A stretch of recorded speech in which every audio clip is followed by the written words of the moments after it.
Boa noite, meus queridos. Sejam todos muito bem-vindos ao nosso estudo das terças-feiras aqui da Casa Espírita Luz e Caridade Dom Bosco de Fazenda Rio Grande, né? Nós aqui a Nadiel a partir de Curitiba. Essa é a beleza, né, gente, da tecnologia. Olha que legal, né? A casa está lá, a gente está cá e vocês estão aí conosco, né, para assistir o nosso 14º encontro, onde nós vamos falar da cura do mudo, né? O endemoniado mudo, né? Será que o mudo era endemoniado mesmo? Será que era um problema físico? Olha, fica aí a perguntinha no ar para dar aquele gostinho de assistir. Sejam todos muito bem-vindos. A Nádia já está aqui comigo para trabalhar assiduamente, né? Seja bem-vinda, né? Obrigada, Carl. Boa noite a todos. Muita alegria, estamos juntos para refletirmos e estudarmos mais um pouquinho sobre essas passagens de Jesus, né, com tantos ensinamentos para nós. Que Ele nos abençoe e ilumine. Uma alegria estar com vocês hoje. Ah, sempre muito bom, né? E tem um povo bonito aqui, quer ver? Vamos mudar a nossa telinha aqui, vamos trazer a nossa querida Luciana e o Roberto, olha só, pessoal de Santa Catarina em peso hoje aqui, sejam bem-vindos. Boa noite. Boa noite, obrigado, Carlos, obrigado, Nádia. Boa noite, seu Roberto. É sempre muito bom estar aqui nesse estudo e que possamos fazer uma excelente conversa para que a gente possa assimilar bem os conteúdos. Boa noite, Carlos. Boa noite, Nádia. Boa noite, Luciana. E a todos que estão conosco na sala de estudo e que esperamos cheguem cada vez mais, né, convidem os seus amigos, seus parentes, colegas, para encher mais essa nossa sala de estudos, para que tenhamos, assim, uma maior divulgação da doutrina espírita. Ah, que assim seja, né, Roberto? Que esperamos, né, que a doutrina espírita entre nos lares de todos, né? Esse é o nosso convite, né? O nosso bater a porta é parecido com o de Jesus, né? A gente não vai entrando, a gente espera que a porta abra. Então, exatamente. Né, toda terça-feira, às 19h30, batemos na porta de todos, aí abre quem quiser. Até o fato de, se você ouvir, né, tudo que é comentado, principalmente nesse tema que estamos estudando, é muito bom, né? Faz muito bem para o nosso espírito, né? Para o nosso interior. Né? Sempre muito bom ter esse ensinamento e ver quantas coisas aí a gente mesmo tem condições de superar, né? De resolver, né? Por nós mesmos, pelos exemplos de Jesus. E é muito bacana, né, gente? A doutrina espírita, ela é tão esclarecedora que a gente sai da área do milagre, propriamente dito, e entende exatamente como é que as energias se manifestam, como é que elas fluem, por que as curas ocorreram, né? Por isso que a gente não chama de milagre, chama de cura, né? Então, é muito bacana a gente buscar esse entendimento, né? Porque Jesus diz que nós podemos ser igual a Ele ou até mais, né? Então, se nós podemos ser iguais a Ele, é porque a gente pode também um dia fazer tudo o que Ele fez, né? Então, mas como é que a gente vai fazer isso se a gente não entender, não tiver o esclarecimento de como isso ocorre? Né? Talvez a gente leve mais 4,5 bilhões de anos, né, para chegar no nível dele, mas a gente vai progredir sempre, né? Primeiro a gente aprende, depois pratica e aí age, né? Isso. Bem por aí. E olha, gente, chegou o primeiro ônibus aqui em ponto. A Zilma está conosco aqui, família Trevisan. Olha, estavam lá no EVJ, na prévia, a primeira prévia ontem, domingo, o dia todo lá no Leocádio José Correia, né? E já estão aqui no estudo. A espírita é assim, né? Não cansa, né? Está sempre trabalhando. Sejam bem-vindos, então. O Magela também está aqui conosco, lá do Bosco, a Rosélia, lá de Valinhos, a Wanda Goretti também. Eu confundo a Wanda com a Zilma, porque eu sei que as duas são gaúchas, mas uma está lá, a outra está aqui. Aqui está lá e a Wanda. Não, a Wanda está aqui, a Zilma que está. A Zilma aí, eu confundi de novo. Vocês têm que pôr ali a cidade de vocês, senão o cara aqui começa a bater pino, já não sabe mais o que é o que. Mas vamos lá então, meus queridos, vamos virar o nosso slide, porque o nosso estudo sempre passa da hora, né? Então vamos lá. Vamos para a nossa prece inicial com a nossa querida Luciana. Muito bem. Então, eu convido a todos a esquecer um pouquinho o mundo que está lá fora, as atribulações, esquecer os momentos difíceis que de repente passamos hoje e pensemos neste momento somente no bem. E assim, elevemos o nosso pensamento ao nosso Pai, a Deus, nosso Criador, a Jesus, nosso irmão mais velho, nosso mestre, nosso modelo e guia. E agradeçamos, primeiramente, por mais essa oportunidade de estudos, de estarmos aqui todos juntos para realizar mais um capítulo do nosso estudo do livro Curas de Jesus. Então, neste momento, agradeçamos também a espiritualidade maior que já se encontra conosco, responsável por nos amparar, nos orientar nesta 1 hora que ficaremos aqui reunidos em torno dos ensinamentos de Jesus. E também agradecemos ao nosso facilitador Carlos por todo o seu empenho, pela sua dedicação de preparar o material para que possamos, de uma maneira mais tranquila, compreender e poder dialogar em cima desses ensinamentos. Mestre amado Jesus, que a sua luz recaia sobre todos nós, neste momento de vontade de querer aprender um pouco mais. Porque se estamos aqui, é para isso que optamos, graças a Deus, pelo estudo. O estudo que nos esclarece, que nos orienta, mas, acima de tudo, nos fortalece nas nossas provas. Obrigado, Senhor, por mais este momento que passaremos bem juntinhos, em nome do Senhor. Que assim seja. Que assim seja. Que assim seja, irmão. É sempre bom a gente estar juntinho, né? Ainda mais nesse frio de hoje aqui, né? Hoje é 11 graus aqui em Curitiba, gente. Olha só que delícia. Começou frio aqui, para minha felicidade. Aí a Wanda confirmou aqui que é de Curitiba agora. Olha só. Está em Curitiba. Está em Curitiba. E a Denise também chegou. Seja bem-vinda, Denise. Então, gente, eu vou mexer nas minhas telinhas aqui. Eu não vou enxergar vocês, mas vocês podem me interromper a hora que vocês quiserem, né? Lembrando que daí, no finalzinho, o especialista entra em ação e nos traz, então, as suas pesquisas e conhecimentos para agregar valor aqui ao nosso estudo, né? Todo mundo pode participar. O pessoal do chat, inclusive, né, gente? Vamos lá. Então, vamos virar o nosso slide aqui mais uma vez.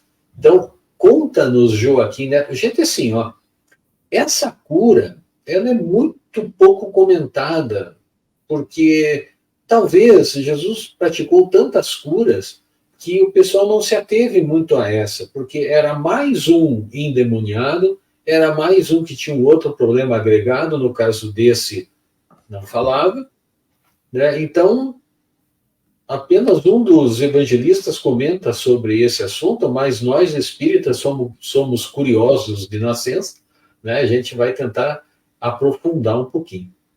Então, conta-nos o Joaquim Neto, autor do livro que nos serve de base para o nosso estudo, que essa cura ocorreu após a saída de Jesus da casa onde havia ocorrido aquela cura dos 2 cegos. Então, supõe-se que Jesus esteve na casa de Pedro e, quando saiu, encontrou, né, ou foi posto frente a frente com esse endemoniado mudo, e daí a cura, então, se processou. Então, mais uma vez, a multidão, nesse caso, se impressiona de novo.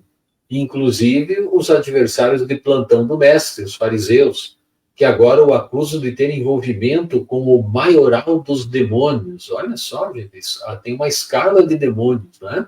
Segundo o entendimento deles. E o autor faz uma anotação, ele diz assim: demasiadamente preocupados com seus interesses, cegos de orgulho e vaidade, murmuravam entre si. Ele se refere aqui aos fariseus, né? Seja bem-vinda, Elisa, muito bom tê-la aqui. Então, gente, o Joaquim dá uma aprofundada nessa expressão murmuravam, porque no sentido bíblico, a expressão remete àquela intriga, ao mexerico, à maledicência.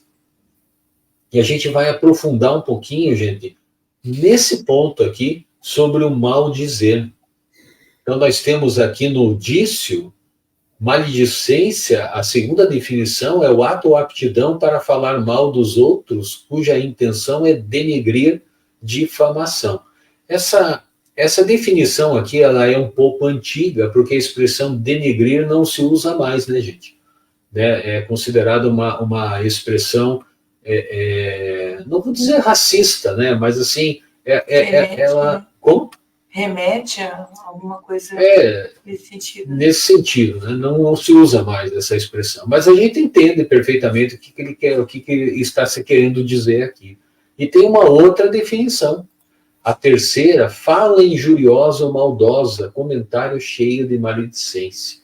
Então, portanto, a maledicência é a transmissão para outrem, através de nossas palavras, de pensamentos maldosos ou injuriosos, pensamentos ofensivos. Então, o mecanismo do maldizente é mais ou menos assim: ele se sente inferiorizado pela superioridade do outro. Que bem interessante, né, gente? Eu já fiz até uma palestra sobre isso, mas não vou trazer a palestra aqui, que não dá tempo. Mas eu acho interessante esse mecanismo, né? Ele se sente inferiorizado pela superioridade do outro. Só que é uma coisa doentia. Então, por exemplo, eu sou marceneiro e eu encontro com o médico. Quando eu percebo que o médico conhece mais de medicina do que eu me sinto inferiorizado e começo a falar mal do médico. Esse médico não entende nada. Esse médico não sabe o que está falando. É uma forma de maledicência, porque eu fico com uma espécie de inveja de não ter o conhecimento que ele tem. Só que ele é médico. É natural que ele tenha esse conhecimento. Mas o maldizente, ele não aceita isso. Ele luta, é uma doença. Nós trouxemos aqui um livro, gente, maravilhoso, Amor Imbatível Amor, que é a psicografia de Divaldo Pereira Franco, da nosso querido, né? Porque espírito não tem sexo, né? Nosso querido benfeitor espiritual, Joana de Ângeles, né? A gente fala benfeitora, mas o certo seria benfeitor. E tem os itens Sede de Vingança, onde a Joana, o capítulo Doenças da Alma, subitem Sede de Vingança. Joana de Ângeles assevera, ela diz assim, ó, a capa do livro, opa, aqui faltou um maledicente. Aí você vê que sai até granada da boca do cidadão, né? Dá até assusta, a gente esquece de pôr a imagem, quando põe aparece aquilo ali. Mas esse é o belo do maldizente, né? Então vamos lá para a Joana. Olha que linda essa capa desse livro, gente. E a Joana diz assim: afastando-se do conjunto social, elabora mecanismo de desforço como fenômeno de autorrealização, engendrando formas de constatar a superioridade mediante a queda daquele que é considerado seu opositor. Então, azar do cidadão que vira inimigo do maldizente, né? Porque ele, às vezes, só de aparecer, ele não fala nada, mas o maldizente pega ele de Cristo porque entra nessa concorrência. Ele sente essa necessidade de se autorrealizar destruindo o outro, né? Então, eu achava que era coisa do mal, mas não é doença mesmo, sabe, gente? Eu fui estudar isso porque eu achei muito profundo. E tem mais aqui, né? Então, assim, a Joana diz que é uma forma doentia de buscar ser superior mediante a queda daquele a quem declarou guerra, por ter visto nele algo que gostaria de ter em si, mas que ainda não conseguiu construir. E segue Joana dizendo, nesse estado de inquietação, engendra formas de análise inadequadas em torno da conduta alheia, derrapando em maledicências, em exageros de informação que não correspondem à realidade, culminando em calúnias que possam caracterizar imperfeição do seu opositor, situando-o em plano de inferioridade. Então, imagina assim, o maledicente, ele não gosta de fazer palestra, tem medo, sente vergonha, não se dá bem com o público. E daí aparece um palestrante que fala bem em público. Daí o que acontece? Ele tropeça no púlpito e o maledicente fala assim, olá, ó, não consegue nem andar ali na frente, fica lá se exibindo. Pô, mas foi sem querer, né? Mas a pessoa tenta criar uma situação para inferiorizar a pessoa. Então, o maldizente, por não conseguir se elevar, ele literalmente tenta puxar para baixo aquele que vê como superior. É uma doença, gente, é uma doença muito triste. Contudo, Jesus conhecia o atraso daqueles irmãos de caminhada. Olha só. O Cristo, naturalmente, compreendia o atraso em que aqueles irmãos se demoravam e não se envolveu com a acusação descabida. Então, né, importa lembrar aqui mais uma vez o que a doutrina espírita entende daí por demônio, né? Porque os fariseus estavam dizendo que ele tinha ali uma parceria com o maior dos demônios, né? Estavam falando naturalmente do próprio diabo, né? O maioral. O maioral. E aí, com aspecto a demônio, né? Estamos aqui nós novamente falando sobre demônios. Olha que interessante, né? E em A Gênese, que é o 5º livro do Pentateuco Espírita, né, das obras básicas, o 5º livro, no capítulo 1, Caráter da Revelação Espírita, no item 30, nós temos uma informação bem interessante aqui, ó. Kardec anotou: os que se designam pelo nome de demônios são espíritos ainda atrasados e imperfeitos que praticam o mal no espaço como praticavam na Terra. Então, aqui eles faziam o mal. Quando o cidadão desencarna, ele continua a sua jornada da onde ele parou, então, naturalmente, continua fazendo o mal do lado de lá. Né? Então, tudo que a gente faz aqui, a gente continua na pátria espiritual, até porque nós somos oriundos da pátria espiritual, né? Nós não somos oriundos da Terra. Terra é apenas um local de passagem para o nosso aperfeiçoamento, né? Vamos lembrar o conceito lá do Leon Denis, né? Estudo de quinta-feira. Quando a gente tiver a evolução moral suficiente, nós não precisaremos mais de corpo físico, né? Nós vamos continuar a nossa evolução moral sem a necessidade de reencarnar, né? Porque o espírito é eterno, né, gente? Então, naturalmente, esses espíritos, então, que ditos como demônios, também se adiantarão um dia e deixarão de fazer o mal. Porque, gente, o mal cansa. O mal cansa, simplesmente. No Livro dos Espíritos, né, o primeiro livro do Pentateuco Espírita, tem uma questão que me veio agora. Eu lembrei da questão, mas não sei o número da questão. Que ele diz mais ou menos assim: o mal cansa. O espírito cansa de fazer maldade. Chega um momento assim que ele perde o gosto por fazer maldade. E daí ele começa a pensar assim: puxa, mas eu acho que não é por aqui. É que nem aquele cidadão que fuma e um dia ele acorda dizendo assim: puxa, mas não é certo fumar. E o cara simplesmente para de fumar. Então, a força dele de desistir é tão grande que ele desiste de um dia para o outro. Ou de uma vida inteira fumando para um dia sem fumar. E eu até conheci mais de uma pessoa que largou o vício desse jeito, né? Mas, assim, talvez são raras essas pessoas, mas o fato é que quando a pessoa se cansa de uma coisa que não é boa, ela começa a procurar uma coisa que é boa. E temos também um aspecto lógico a considerar aqui, anotado por Kardec nessa mesma obra, a Gênese, agora no capítulo 15, gente, item 36, vamos lá. Os fariseus não refletiam que se Satanás expulsasse a si mesmo, praticaria uma insensatez. Então, aqui, Kardec nos traz o seu pensamento lógico e científico, né?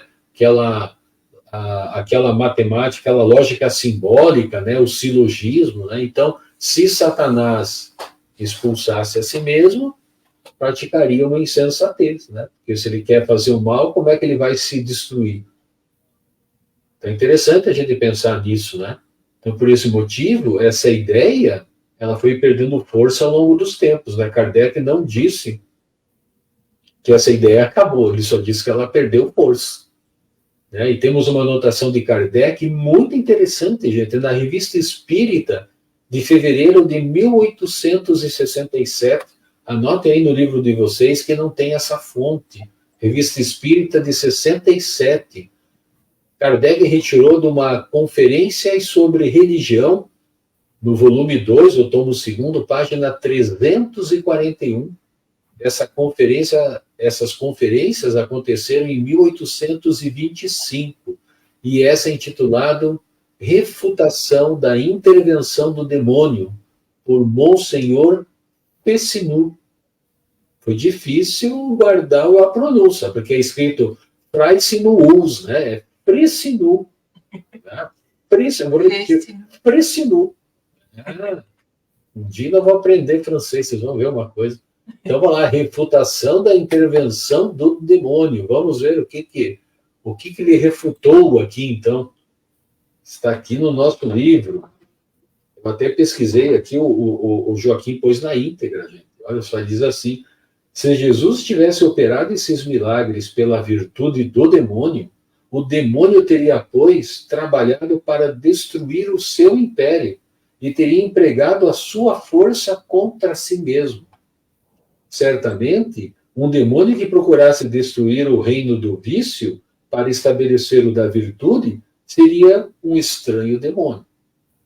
Eis porque Jesus, para repelir a absurda acusação dos judeus, lhes disse: se eu opero prodígios em nome do demônio, o demônio está, pois, dividido consigo mesmo e procura destruir-se.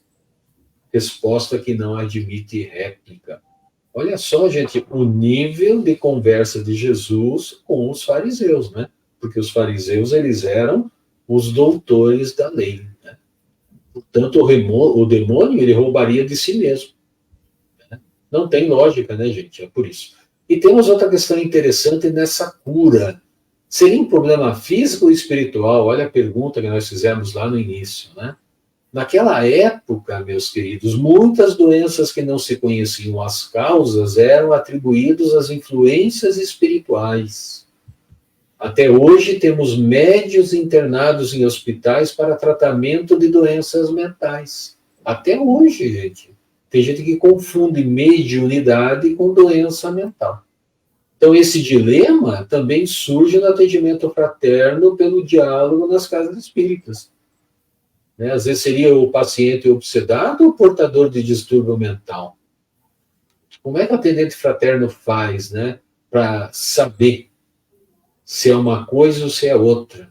Então, o que o atendente fraterno faz? Ele não procura saber. Porque em ambos os casos, a terapia fluídica, né, terapia fluídica espírita, são os passes e água fluidificada. Então, ela será um ótimo coadjuvante no tratamento. E lógico que um bom atendente fraterno vai sugerir àquele paciente que procure um médico da Terra, né? Porque se o médico da Terra existe, é porque Deus permite, é porque existe a necessidade. Né? Então, a terapia fluídica espírita, ela é um coadjuvante no tratamento. Contudo, se a ação é obsessora, vale lembrar. Lembrar o quê? Que o espírito obsessor pode atuar sobre o organismo todo ou sobre determinados órgãos de uma pessoa. Isso é interessante, né, gente? Vamos nos lembrar também que Joaquim Bueno Neto, ele coordena 2 grupos espíritas lá em Campinas, se não me engano. Né? Então, assim, ele tem uma boa bagagem na parte mediúnica, né? Então, ele pode afirmar com todo o seu mérito, né, categoricamente, né, que o espírito pode atuar sobre um organismo todo, sobre todo o corpo, ou apenas em determinados órgãos, né? Então, quando nós temos algum desequilíbrio em nosso organismo, eis ali o elo mais fraco onde o obsessor pode nos atacar, né? Então, por esse motivo, é preciso procurar manter-se o mais possível em equilíbrio, não abrindo brechas para esses irmãos sofredores nos atacarem, né? Então, como é que a gente abre brechas? Quando abusa de álcool, né? Quando tem pensamentos negativos, quando come demais, né? Porque às vezes o estômago lá fica pesado, e se tiver alguém com interesse de nos fazer mal espiritualmente, ele pode nos causar uma má digestão, porque nós mesmos começamos esse processo, né? Eles só vão influenciar para piorar um pouco mais. Então é interessante a gente pensar nisso, né? A gente manter sempre o nosso equilíbrio. E a Ana Paula Duarte acabou de chegar. Seja bem-vinda, amiga, muito bem-vinda. Em o livro, meus queridos, Nos Domínios da Mediunidade, André Luiz na Psicografia de Chico Xavier, o Neto traz uma ressalva para nós. Ele diz assim,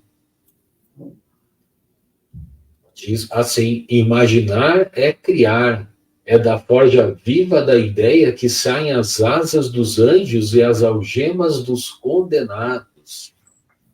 Gente, achei essa frase muito forte. Vamos repetir. É da forja viva da ideia que saem as asas dos anjos e as algemas dos condenados. E nesse aspecto, Joaquim anota, dentro desta obra, que nós vamos ler aqui no nosso livro, então, deixa eu achar aqui, diz assim, se insistimos nos pensamentos mais baixos e grosseiros da experiência humana, é natural que irmãos que vivem assim na pátria espiritual se associem a nós, atraídos pelos nossos impulsos inferiores. Absorverão as substâncias mentais que emitimos, explica André Luiz, e projetarão sobre nós aquilo do que são portadores. Toda vez eu me lembro daquele livro A Dança das Energias, né, gente? Nossa, impressionante quando a gente estudou isso. Então, essas coisas que nos suscitem aos maus pensamentos, nós temos a rodo hoje em dia, né, gente? Na música, na TV, né? A música, na minha opinião, é o grande portador de energias deletérias, gente. A espiritualidade não tão boa, ela se aproveita dessas mídias de massa para propagar ideias ruins. Né? Então, a gente ouve certos tipos de música que são uma coisa terrível. Se você pensar o tipo de energia que aquilo carrega, né? Aquelas sofrências, aquelas músicas que só falam de sexualidade, que falam de sensualidade, porque a sexualidade não tem nenhum problema, mas a sensualidade é perigosa, né? A sensualidade é ligada às nossas paixões, às nossas subpersonalidades. E a gente quer justamente domar nossas subpersonalidades. Então, por que a gente vai ouvir esse tipo de música, né? Então, a gente precisa tomar cuidado, né? Então, é preciso termos olhos de ver e ouvidos de ouvir, né? Para não baixarmos a nossa sintonia. E leiam lá, endemoniado, né? O cara aqui, sabe, eu não sei se é o óculos, o que acontece, mas tem alguns problemas. Já sei. Não é problema comigo, porque eu sou um cara perfeito. Eu tenho teclado no computador que não está bom. É isso mesmo. E o autor do nosso livro aduz, então, meus queridos, olha lá, de qualquer forma, ao fazer o mudo falar, o Cristo simbolizava a ação do Evangelho em nós, procurando nos libertar de tudo que nos impede de falar, de difundir o bem. Então, gente, na atualidade, nós temos hoje muitos meios de falar e difundir um bem, né? Então, cabe a cada um fazer as escolhas certas, filtrando as informações que chegam e propagando as que realmente são verdadeiras e importantes, né? Propagando as que verdadeiramente são verdadeiras e importantes, né? As que realmente, são verdadeiras e importantes. Porque a gente tem que usar aquele crivo, né? Ou as peneiras de Sócrates, né?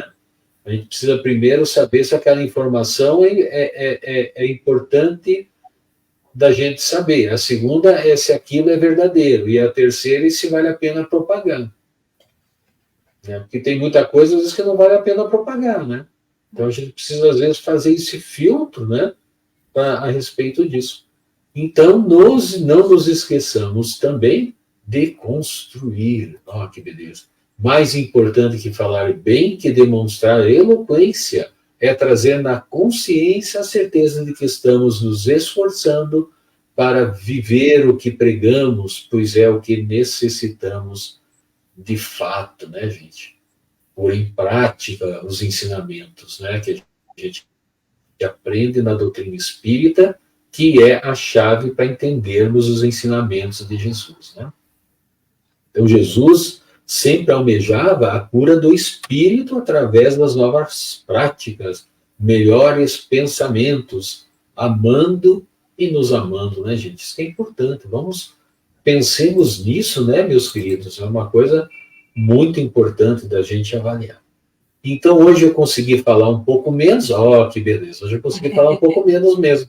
Então, vamos ver aqui o que o nosso especialista soma aqui nos nossos conhecimentos.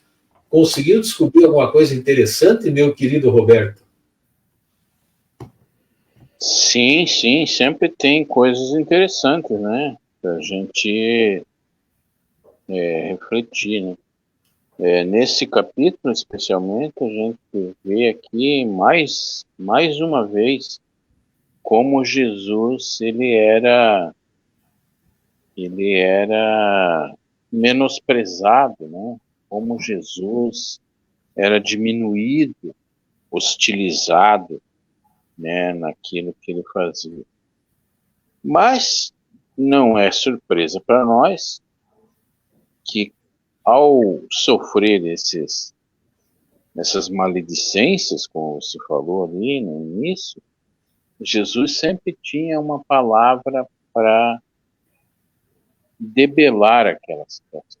E sempre com muita elegância, sempre com muito amor, sempre com muita paciência, porque ele sabia das condições dos fariseus, né, de pessoas, vamos dizer, não tão cultas quando se falava em espiritualismo, espiritualidade, né? Eles eram, como muita gente ainda é até hoje, muito materialistas, né? Eles eram apegados aos ritos, né, Roberto?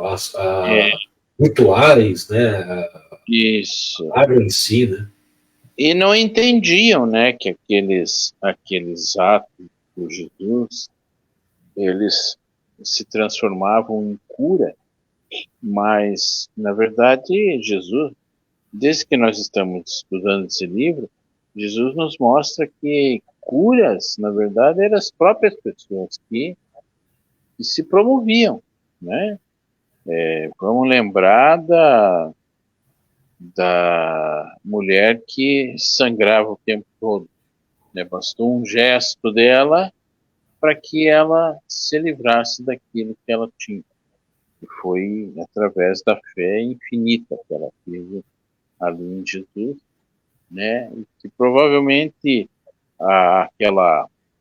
aquela situação toda estava trazendo para ela uma descompensação física que gerava aquela situação para ela, né?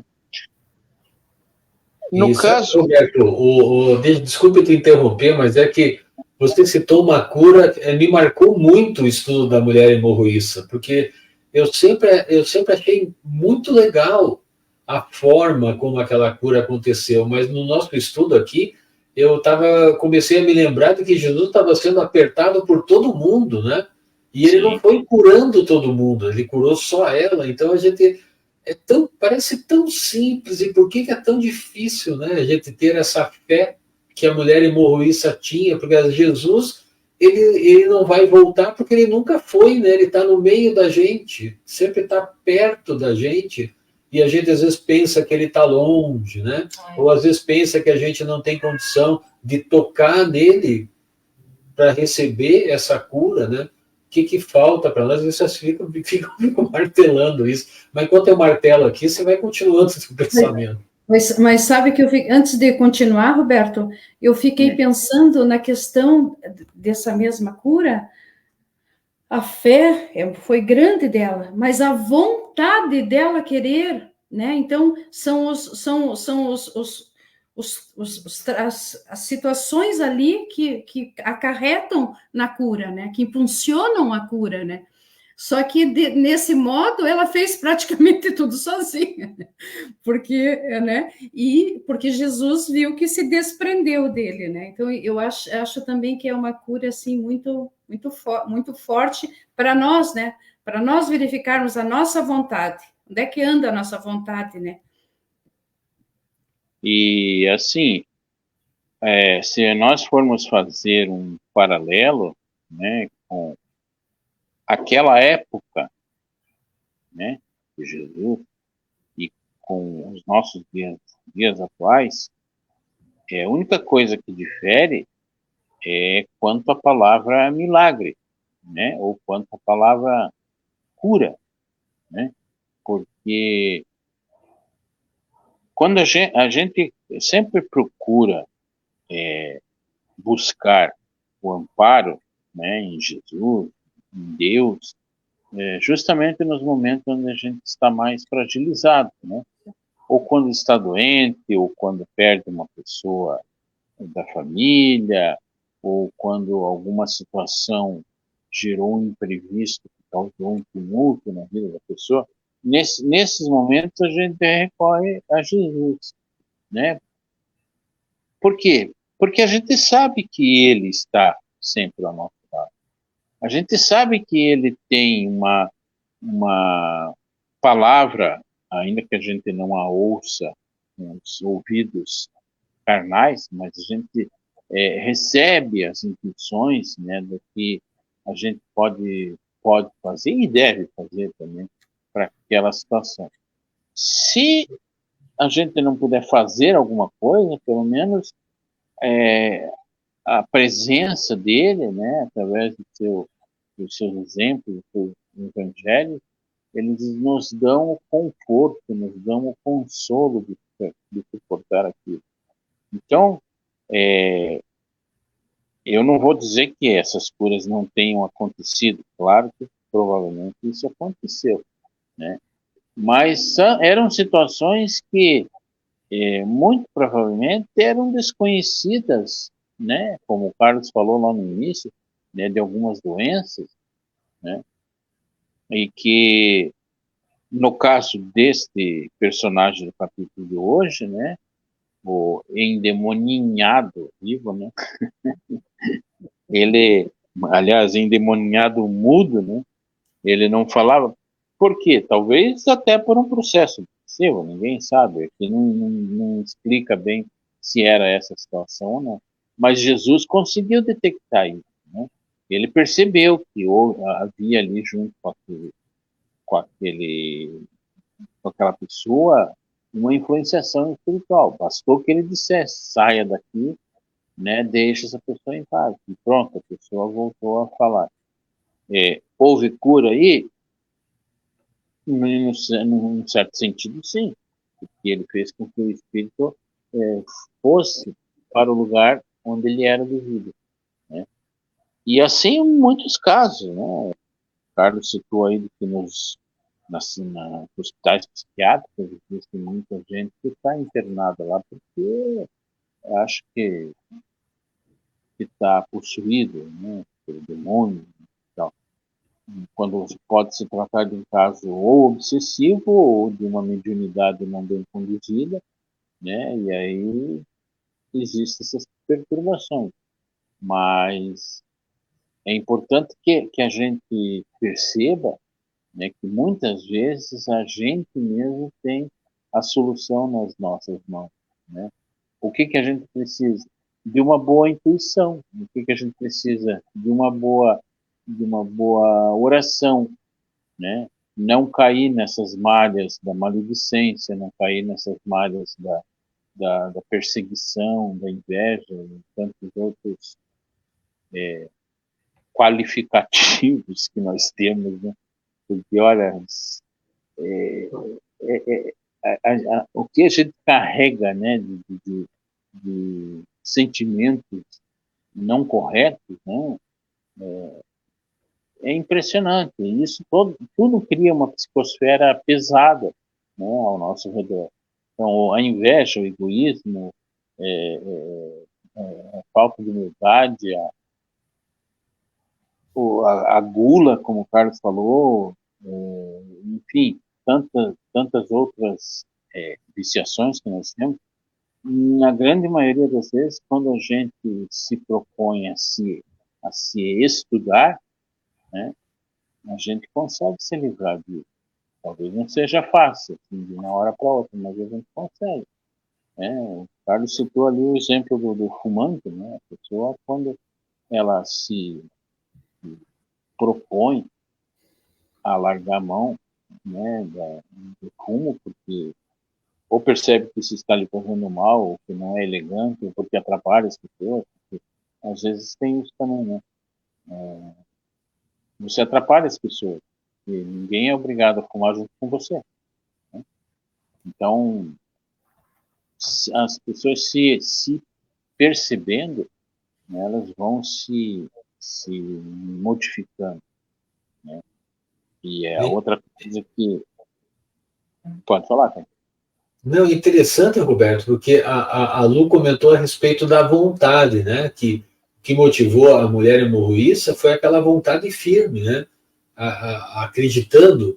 E você sabe que um amigo meu, ele parou de fumar exatamente assim. Ele chegou para mim e falou, cara, eu fumava todo dia. Aí um dia eu acordei e falei assim, puxa, não vejo necessidade de fumar, por que eu faço isso? E daí ele parou de fumar e ele nunca mais fumou, nunca mais. Então, se a gente vê pessoas sofrendo, às vezes, para deixar um vício, né? A Lu conhece o grupo de atendimento que tem lá no Caminheiros do Bem, né? Tem um grupo espetacular que tem alguns anos que se reúne nesse horário, às 20 horas de terça-feira, que é um grupo que trata um grupo de apoio fraterno, né?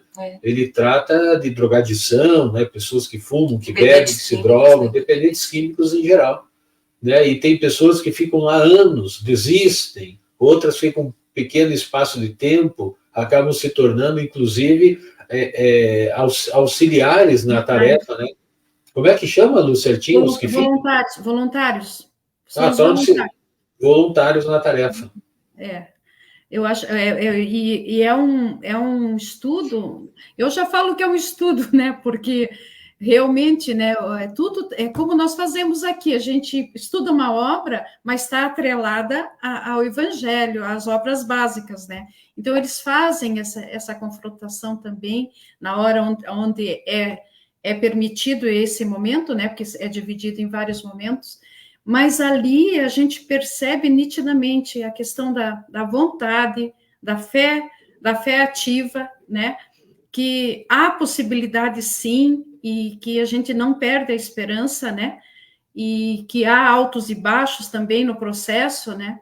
Mas, e a gente sabe, daí, voltando à questão ali que o Roberto estava falando, da questão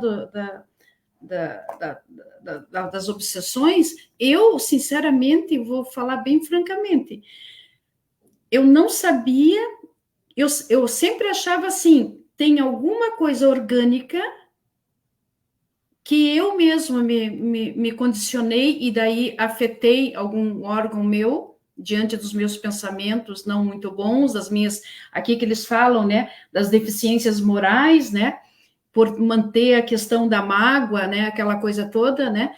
Então, isso mas eu não sabia que a espiritualidade malfeitora, vamos dizer assim, que não tem bons princípios, pudessem nos acarretar de tal forma que mesmo nós não tendo problema, o mudo ficou mudo porque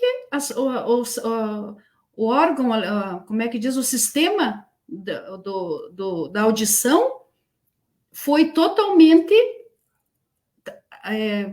abalada, né? Ao ponto dele não poder ouvir.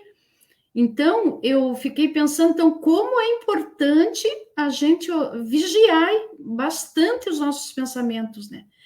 Porque realmente pode ocorrer também pelo fato da gente utilizar mal a mediunidade da gente, que daí vai acarretando outras coisas.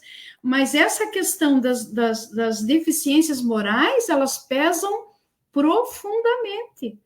Porque quando a gente começa a estudar, a gente começa a observar em nós, assim, essas tendências, né? E ver o quanto já é difícil sem ter nenhum vício, sem ter nenhum comprometimento. Agora, imagine, né? E ter o conhecimento já um pouquinho, né? Não está na ignorância total, né? Eu acho isso muito legal, sabe, Roberto? E é importante a gente estar assim buscando, né, esse equilíbrio, né, no que a gente pensa, no que a gente faz e no que a gente fala, porque tem aquele ditado que diz que a palavra é como uma flecha, né, ela quando lançada não tem como voltar, né, então e pensamento é da mesma forma, né, ação também é da mesma forma. Então, você pode até tentar remediar, mas o mal já tá causado, né? E aqui existe um parágrafo nesse livro do Joaquim Bueno que é um ensinamento assim profundo e muito importante para que a gente reflita sobre ele. Diz o seguinte: eis uma das mais importantes curas que devemos almejar, a dos sentimentos e pensamentos que asilamos em nosso coração.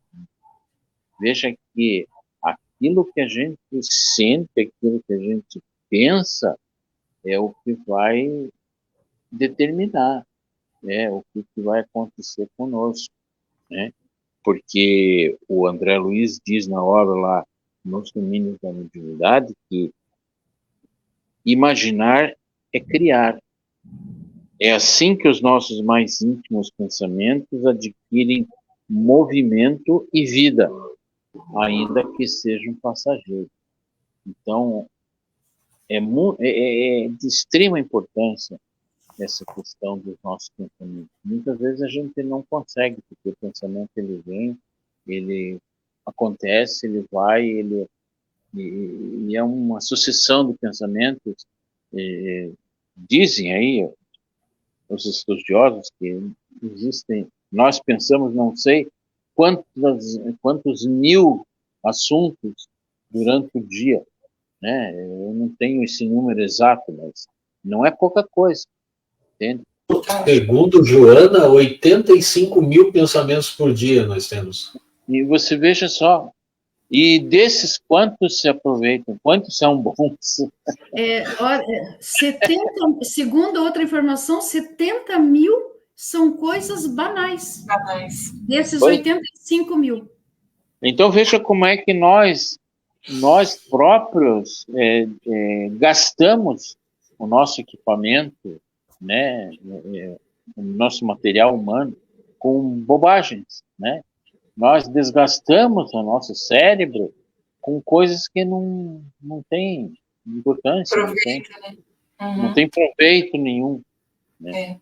Então por isso que é importante que a gente tenha assim esse cuidado, né, com o pensar, com o falar, com o agir, para que a gente se cure, né? Se cure do quê? Se cure desse mal que a gente mesmo causa para nós. Eu sempre digo assim, ó, você quer conhecer o teu verdadeiro inimigo, vai para frente de um espelho. Lá você vai ver quem é o teu inimigo, né? Porque não é fácil. O nosso pensamento cria a vida que procuramos, né? Vamos repetir de novo aqui do livro Pensamento e Vida, né? Lá na introdução do livro, Emmanuel diz isso, né? O nosso pensamento cria a vida que procuramos. Exatamente. É interessante, né? E o pensamento, ele é construtivo, né?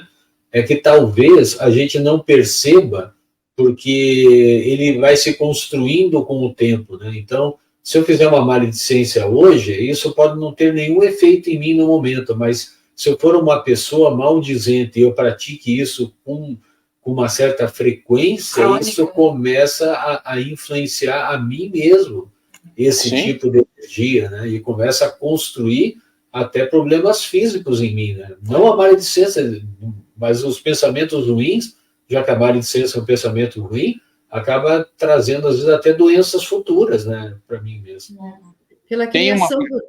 Pela criação dos nossos pensamentos, a gente vai turvando, se for negativo, a gente vai turvando a nossa psicosfera, né? A nossa atmosfera, né? E daí vai refletindo tudo, como o Carlos acabou de dizer, né? Se você veja, tem uma pergunta, né, que volta e meia isso me ocorre, né? Qual é o sentido de viver? Né? Qual é o sentido da nossa vida? Porque a gente está vivendo num turbilhão de situações. Uma hora a gente pensa uma coisa, uma hora a gente pensa outra, né? A gente fica achando que uma hora está tudo bem, de repente não está tudo bem, e vive nessa confusão, então a gente não sabe qual é o sentido da vida. Mas o sentido da vida é justamente isso. A gente se estudar, se aprender e melhorar. Porque, afinal, a gente foi criado por Deus para quê? Para alcançar a plenitude, para alcançar a nossa perfectibilidade. Mas ninguém alcança isso se não se conhecer. E ter, assim, a força de vontade de se melhorar. Porque também não adianta detectar, né, uma deficiência em nós e não fazer nada para que a gente transforme. O exemplo banal é o que o Carlos já citou, o cigarro. Né? Quando a gente está ali, detectou que o cigarro não faz mal. Mas se não faz um esforço para largar a mão de fumo, você vai continuar com mal. Né? Não tem jeito. E é assim com a maledicência, é assim com a inveja, é assim com a gula, é assim com a luxúria, é assim com, sei lá, tantas outras coisas que a gente tem aí para aprender. Né? Por isso que eu sempre digo, é impensável alguém dizer que não acredita em reencarnação. Porque numa vida só você não consegue se livrar de tudo. Primeiro que você já adquire vícios, já adquire erros, dívidas. Agora, você tem que se livrar disso para você poder viver de uma forma tranquila, né, de uma forma harmônica. E isso numa única vivência você não consegue, não tem como. É uma tarefa árdua, né? Estando aqui encarnado, a gente está exposto, né? Diretamente ao mundo de provas e expiações, né? Então, até espíritos, nós temos na doutrina espírita vários casos de espíritos que não precisavam reencarnar, vieram em missão para ajudar outros espíritos, derraparam e daí tiveram que arrumar uma nova encarnação para resolver o problema que criaram, né? Ou seja, adquiriram uma nova expiação quando já não precisavam mais, né? Então, o sentido da vida é se melhorar todos os dias, procurar todos os dias, se modificar para melhor, claro, né, para a gente poder alcançar mundos melhores. Que são muitos, né? São imensamente grandes. Eu achei legal, Roberto, lá no início, que ele dá uma fórmula, Jesus dá uma fórmula lá no início, ali, quando ele é julgado ali, pelos fariseus, que ele sente aquela malícia deles para que ele possa tropeçar, para que ele, né? O que ele nos ensina ali? Eu achei assim muito legal, que é o que a gente procura fazer quando a gente está fazendo essa reforma íntima, esse autoconhecer, né? Que nem tudo precisa ser rebatido.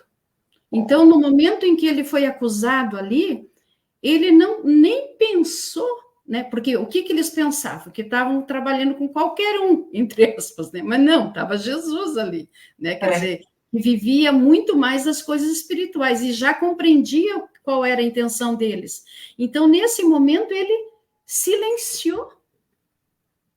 Ele não reagiu, ele agiu, né? O silêncio dele era como quem diz escudo, assim, né? Seu escudo.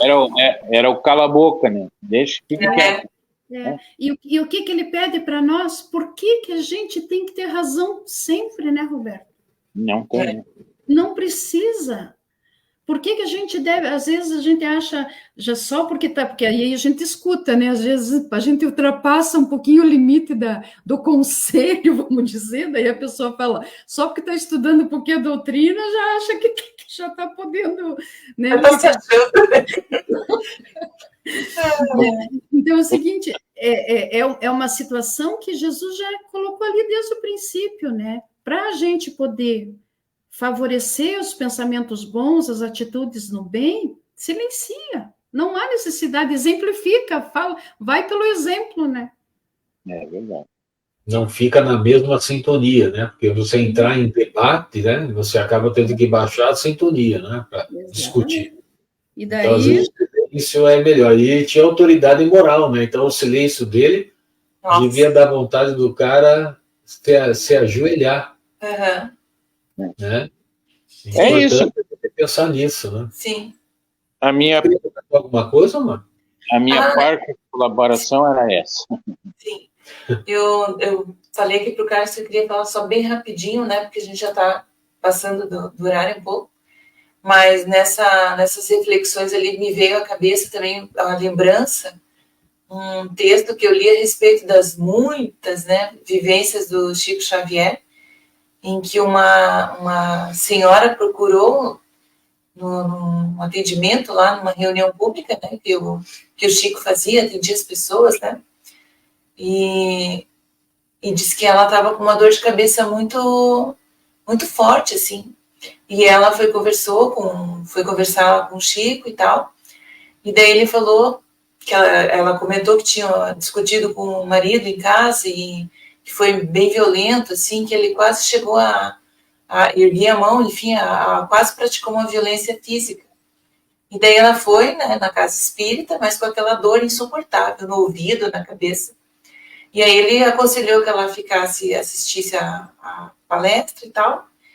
E aí disse que durante aquela palestra, aquele atendimento, né, na reunião pública, o Chico visualizou o Dr. Bezerra de Menezes, uma equipe dele, retirando do ouvido dela uma substância fluídica escurecida, quase materializada mesmo, né?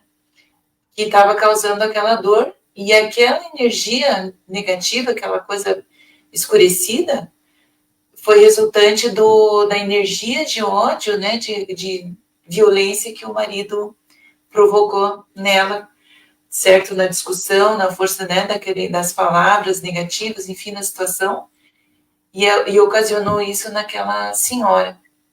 Então, né, me veio isso para a gente compartilhar aqui para entender, né, se ver o quanto que pode ocasionar esse tipo de situação, né. Então, a gente, realmente, como todos vocês falaram ali, né, e a lição de hoje, cuidado com os pensamentos, né, procurar cultivar sentimentos bons, por mais difíceis, às vezes, que seja a situação, né, que a gente se defronte, né. A Joana disse que a gente tem que trocar, né? Como a gente não para de pensar, quando vem um pensamento ruim, a gente troca por um bom, né? Lê uma página, troca a estação de rádio, faz alguma coisa, né? Muda para sair daquela sintonia. É isso aí.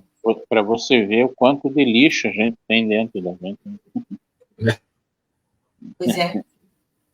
A gente absorve muita coisa do mundo material, né? Então, é importante, assim, que a gente sempre faça aquilo que você falou, né, Roberto? O auto-amor, né? Que a gente pensa e o que a gente recebe, né? O tempo todo.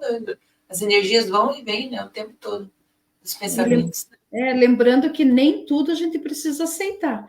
Mas, assim, só que quando a gente está num embate, a gente quer sempre ter a razão. Então, nesse momento que a gente reage ao que aquele outro fez, a gente capta, porque acaba absorvendo, né? E absorve, né? Naquela série de Chosen, gente, a gente maratonou, né, assistiu ela até o fim. Tem lá, né, é romanceado naturalmente, né? Isso acaba provocando alguns problemas doutrinários, mas não tira o brilho da série. E tem um determinado momento que Jesus tenta argumentar com o fariseu. E o fariseu, não aceita o comentário dele, né? E a gente que é cristão, a gente sabe que Jesus tinha razão. Mas diante da não aceitação do comentário, Jesus olha para ele e fica quieto. Tipo assim, se você ainda não acredita, porque você não está pronto. Né? Eu vou ficar batendo boca com você. Então, só o olhar dele já disse tudo. Então, e a gente acontece, né? A gente percebe isso no Espiritismo, comigo já aconteceu, né? De eu olhar para alguém assim, saber que eu estou com a razão e a pessoa não aceitar, e já aconteceu ao contrário. De eu ser o cara que fica teimando também. E depois passa um tempo, eu penso que o cara tinha razão. Né? Meu caminho podia ter sido mais curto se eu tivesse ouvido. É assim, né? A vida desse jeito, é uma troca de informação, mas a gente absorve só aquilo que a gente quer ou que a gente pode, né? Gente, olha, estamos, como sempre, na nossa tradição, né? Com o nosso tempo estourado, então acho que nós vamos ter que mudar a nossa figurinha aqui, vamos ter que pôr o Jesus aqui para a gente encerrar. Daí, se tiver algum comentário no chat aqui, a gente troca uma ideia depois. Vamos lá, então? Vamos lá. Agradecemos a Deus e a Jesus pela noite de hoje, pelo nosso encontro, nosso estudo, abençoado e enriquecedor para todos nós. Que essas lições encontrem ressonância em nossos corações e nossas mentes, que possamos colocá-las em prática no nosso dia a dia. Que Jesus permaneça em nossos lares, nos trazendo a paz, a harmonia, a saúde e o bem-estar, para que possamos ficar mais firmes e revitalizados em nossos desafios do dia a dia, em nossas vidas, procurando evoluir, procurando nos autoconhecer, para nos tornarmos pessoas melhores. Que assim seja, agradecemos pela oportunidade de hoje. Que assim seja, né, gente? Olha só, a Andréia está dizendo aqui que não consegue imaginar eu teimando. Andréia, você tem que falar com a Nádia. Nádia não fosse um espírito de luz, você não sabe, né, o que seria, né? Porque o cara aqui, às vezes, quando empaca, é difícil. Vocês querem se despedir? Então, vamos começar com a Nádia, que está aqui pertinho de mim, então. Então, um abraço para todos. Que bom estarmos juntos, né? Que a gente possa ter mais encontros como esses. Fiquem com Deus e até o próximo encontro. Beijão para todos. Roberto. Boa noite, então, a todos que participaram conosco nesse estudo. E voltamos a fazer o convite para que possamos aumentar ainda mais essa sala de estudo, né? Divulguem, convidem, tragam mais pessoas, porque a doutrina espírita, ela é assim, né? Ela vai aos pouquinhos fazendo parte da nossa vida, né? Do nosso dia a dia, e isso vai nos motivando e nos transformando, né? Então, quanto mais pessoas tiverem conhecimento e quiserem participar, sejam todos muito bem-vindos. E assim eu deixo meu boa noite aqui ao Carlos, a Nádia, a Luciana e a todos da sala. Que Jesus esteja conosco nesta noite e em todos os dias na nossa caminho. Que assim seja, né? A gente é uma gratidão, né? Eu agradeço de coração a vocês que participam aqui na telinha, né? Rogo a todos, né, que esses lugares aqui não são especiais, né? Todo mundo pode participar. É verdade. Né? E lembrei de uma coisa, gente, nós vamos ter um pequeno recesso no mês de julho que a gente ainda não definiu. Então, muito provavelmente, a gente vai definir agora durante essa semana, e no nosso próximo encontro, então na terça-feira que vem, a gente já comunica o pessoal aqui se vamos ter, se não vamos, e de quantos dias será, se houver. A decisão é democrática, né? A gente propõe e a turma lá decide. Combinado, meus queridos? A Lu não deu tchau? Já deu tchau? Não, Lúcia, já deu tchau? Não, mas eu Meu Deus do céu, eu ia até mandar um beijo, ainda bem que a Nádia cortou meu beijo no meio aqui. como eu disse, eu quase interrompi, mas a minha humildade, né? Bom, mas eu queria dizer o seguinte. É sempre muito bom ter em volta da gente. Coisa, né? Acaba segurando as nossas personalidades. Mas assim, é sempre muito bom estar aqui com todos vocês. Eu não tenho palavras, já disse lá nos bastidores e repito, ao Dom Bosco, mas principalmente ao Carlos e à Nádia, ao Roberto, que está aí sempre conosco, pela oportunidade, porque é uma oportunidade que faz a diferença quando as provas chegam para a gente. Então, continue no estudo, é um prazer maravilhoso estar com todos vocês, e vamos seguindo em frente, né? Porque só nos esclarecendo é que a gente pode superar os nossos obstáculos, que todos temos. Estamos encarnados porque temos. Então, bora lá evoluir, né? E através dos nossos estudos, né? Estudos dos livros complementares, mas também dos estudos das obras básicas que realmente nos direcionam de uma maneira espetacular. Meu grande abraço, que Deus abençoe a todos, e mais uma vez, obrigada pela oportunidade. O estudo só existe porque tem vocês aqui, né, gente? Então, assim, eu sou só o facilitador, né? Então, a minha gratidão é imensa, né? Fico muito feliz de ver o pessoal no chat, os rostinhos novos aparecendo aqui. A gente sempre convida o pessoal a se inscrever no estudo, porque daí participa do grupo do WhatsApp, lá a gente troca outras informações, né? Então é importante, né, o pessoal novo também, que apareça por lá, né? Fica aí o nosso convite. Então agora o meu beijo inteiro e o meu abraço, né? Agora que eu passei a vergonha sozinho, então... Imagina, né? Gente, até terça. Tchau. Tchau. Tchau, tchau.